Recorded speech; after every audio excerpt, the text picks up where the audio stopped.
Bismillahirrahmanirrahim. Assalamualaikum warahmatullahi wabarakatuh. Saya dari kelompok 6. Nama saya Aulia Hasanah, NIM 190110082. Di sini saya akan menjelaskan tentang materi yang pertama, yaitu perkembangan prakelahiran dan perkembangan periode pasca kelahiran. Yaitu perkembangan prakelahiran. Periode prakelahiran adalah periode yang pertama yang dilalui oleh setiap individu. Periode ini mulai pada saat pembuahan dan berakhir pada saat kelahiran, yang berlangsung antara 270 sampai dengan 280 hari, atau yang biasa kita sebut dengan 9 bulan 10 hari. Nah, pembuahan terjadi pada saat satu sel sperma dari laki-laki bergabung atau bertemu dengan sel telur atau ovum dari seorang wanita di dalam saluran indung telur ke dalam kandungan perempuan dalam proses yang disebut pembuahan atau fertilisasi. Nah, sel telur yang dibuahi disebut dengan zigot. Nah, adapun tahap-tahap perkembangan pranatal atau prakelahiran adalah sebagai berikut. Yang pertama yaitu tahap germinal atau biasa kita sebut dengan zigot. Tahap germinal atau zigot ini adalah periode awal kejadian manusia. Periode germinal ini berlangsung kira-kira 2 minggu pertama dari kehidupan. Artinya sejak pertemuan antara sel telur dengan sel sperma. Saat itu sel sperma laki-laki bergabung dengan sel telur perempuan dan menghasilkan suatu bentuk sel baru yang disebut zigot. Zigot ini kemudian membelah menjadi sel-sel yang berbentuk bulatan-bulatan kecil yang disebut blastokis. Setelah beberapa hari, kira-kira seminggu setelah konsepsi, blastokis ini menempel di dinding rahim. Blastokis ini yang telah tertanam secara penuh di dinding rahim, inilah yang disebut dan embrio, dan berakhir pula tahap germinal dan terjadi pula awal permulaan tahap embrio. Nah, yang kedua yaitu tahap embrio. Tahap embrio ini dimulai dari 2 minggu sampai 8 minggu setelah pembuahan, yang ditandai dengan terjadinya banyak perubahan pada semua organ tubuh wanita dan sistem-sistem fisiologisnya. Nah, selama periode ini pertumbuhan terjadi dalam 2 pola, yaitu cephalocaudal dan proximodistal.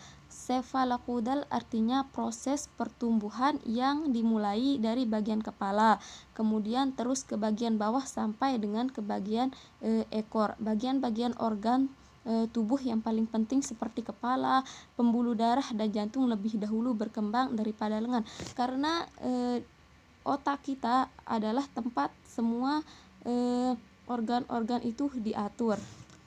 Nah, sedangkan pertumbuhan secara proximodistal adalah proses pertumbuhan yang dimulai dari bagian-bagian dekat pusat, artinya di tengah badan kita, kemudian baru ke bagian yang jauh dari badan kita seperti kaki, tangan, dan lain sebagainya. Yang ketiga yaitu tahap janin atau fetus. Periode ketiga ini disebut dengan periode fetus.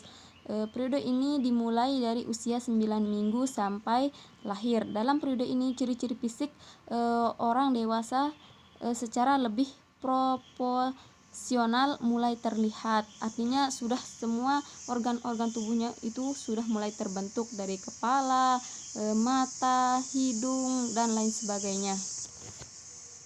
Pada 2 bulan terakhir masa perkembangan prenatal ini sudah mulai terbentuk jaringan lemak, dan fungsi beberapa organ seperti jantung, ginjal mulai meningkat. Pada masa 8-9 bulan, artinya menuju kelahirannya, janin tumbuh semakin besar dan beratnya pun mulai substansial. Artinya sudah mulai ada beratnya itu sekitar 1-8 kg. 1,8 kg.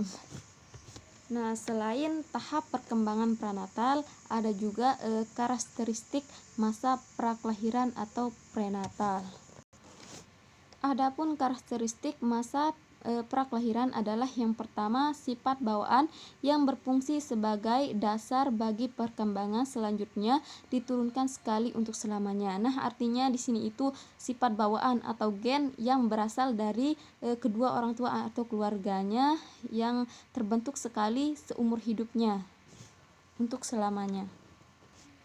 Yang kedua yaitu kondisi-kondisi yang baik dalam tubuh ibu dapat menunjang perkembangan sifat bawaan, sedangkan kondisi yang tidak baik dapat menghambat perkembangan bahkan sampai mengganggu pola perkembangan yang akan datang.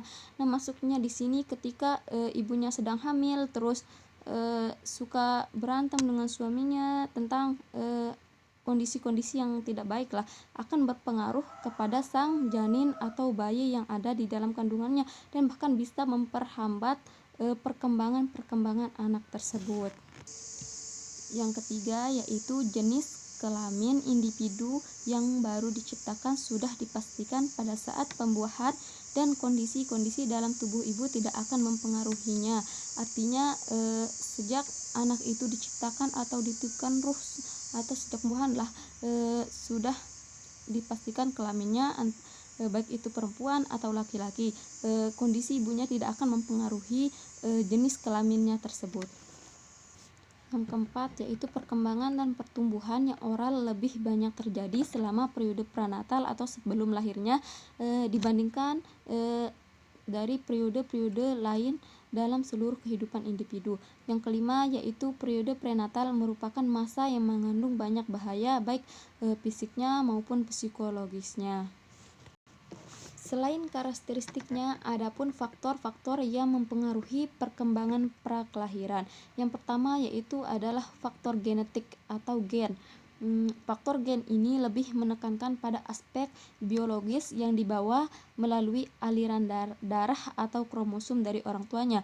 Kalau semenjak awal orang tuanya itu memiliki karakteristik yang baik, sifat yang baik, otomatis akan menurunkan generasi yang baik juga atau yang generasi yang sehat. Adapun unsur-unsur genetis seorang individu antara lain seperti sifat-sifat fisik kayak rambut, wajah, kaki, mata, dan lain sebagainya. Yang kedua yaitu intelijensi atau kecerdasan yang dimiliki oleh orang tua dapat menurun kepada anak-anaknya. Yang ketiga yaitu kepribadian merupakan organisasi dinamis dari aspek fisiologis, kognitif maupun afektif yang membantu perilaku individu dalam rangka menyesuaikan diri dengan lingkungannya. Kepribadian akan mempengaruhi pola perkembangan atau pola pembuahan pemikiran seperti sikap dan perilaku seseorang. Faktor yang kedua yang mempengaruhi adalah faktor lingkungannya. Nah, faktor lingkungan ini memiliki peran yang besar pada perubahan yang positif atau yang negatif pada setiap individu. Lingkungan yang baik tentu akan membawa pengaruh positif kepada anak tersebut. Yang ketiga, faktor yang mempengaruhinya adalah interaksionisme, artinya genetis dan lingkungan, perpaduan antara faktor genetik dan faktor lingkungan menyatakan bahwa perkembangan seorang tidak akan maksimal kalau hanya mengandalkan satu faktor saja. Misalnya kita hanya mengandalkan faktor genetik atau faktor keluarga, kita tidak mengandalkan faktor lingkungan, maka perkembangan pada anak tersebut tidak akan maksimal. Yang keempat, faktor yang mempengaruhi adalah tidak terlalu sering mengkonsumsi bahan-bahan kimia dan obat-obatan seperti minuman yang mengandung alkohol, minuman keras, nikotin atau merokok, dan lain-lain yang dapat mempengaruhi perkembangan prakelahiran.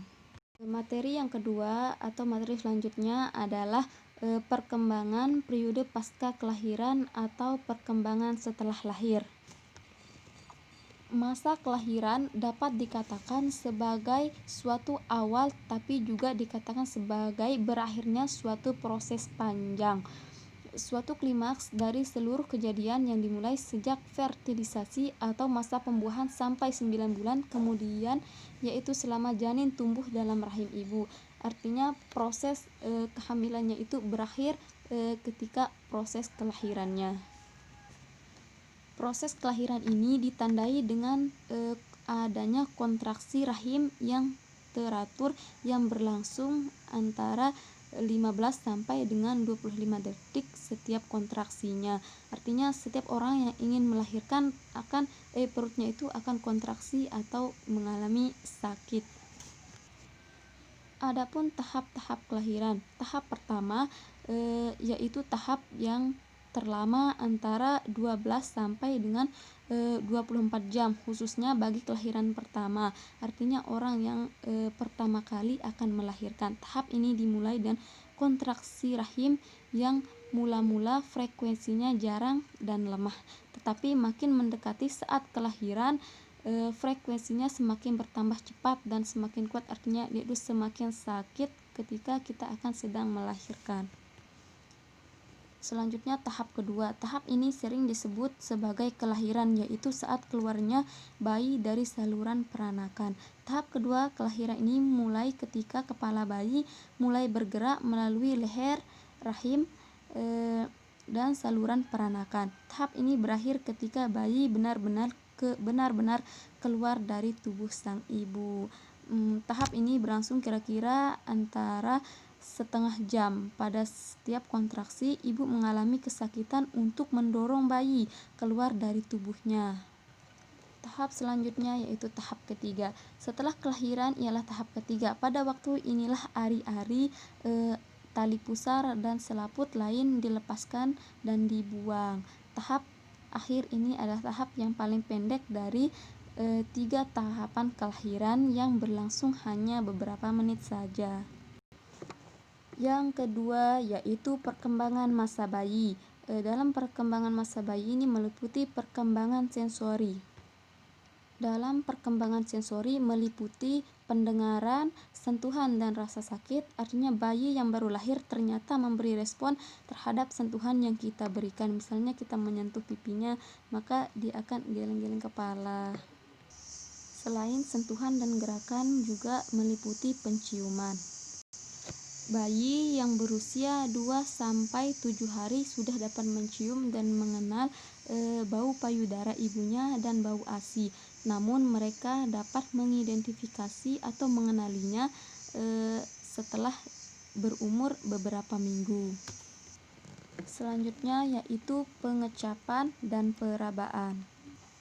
Perkembangan yang kedua yaitu perkembangan kognitif. Perkembangan kognitif bayi sangat menantang untuk diteliti karena banyak yang meragukan apakah bayi sudah dapat berpikir atau belum. Penelitian di bagian ini dalam beberapa dekade terakhir memperlihatkan bahwa bayi yang normal dan sehat kompeten secara intelektual, mereka dapat belajar secara aktif, menanggapi dan mengubah lingkungannya. Perkembangan yang ketiga yaitu perkembangan bahasa. Walaupun bayi yang baru lahir bahasanya cuma bisa menangis, tetapi juga dapat dipahami oleh ibunya. Misalnya anaknya nangis itu karena lapar, haus, ingin minum susu. Perkembangan yang keempat yaitu perkembangan emosi dan sosial. Perkembangan emosi dan sosial merupakan dasar perkembangan dan kepribadian anak kelak. Hubungan emosional yang dibentuk oleh bayi selama masa ini dengan orang-orang dekat dengannya seperti ibunya, ayahnya, keluarganya yang akan mempengaruhi cara ia berinteraksi atau bersosial dengan orang lain di masa yang akan datang. Pengalaman sosial pada masa dinilah adalah pengalaman penting. Artinya jika kita memberikan pengalaman yang baik pada anak, maka perkembangan selanjutnya, perkembangannya berinteraksi dengan orang lain akan baik juga. Dan pada masa bayi adalah periode yang peka untuk perkembangan kepribadiannya. Artinya perkembangan tahap inilah tempat kita menanamkan kebaikan-kebaikan kepada anak untuk dapat mengembangkan kepribadiannya supaya menjadi pribadi yang baik. Mungkin hanya ini yang dapat saya sampaikan. Sekian dan terima kasih. Wassalamualaikum warahmatullahi wabarakatuh.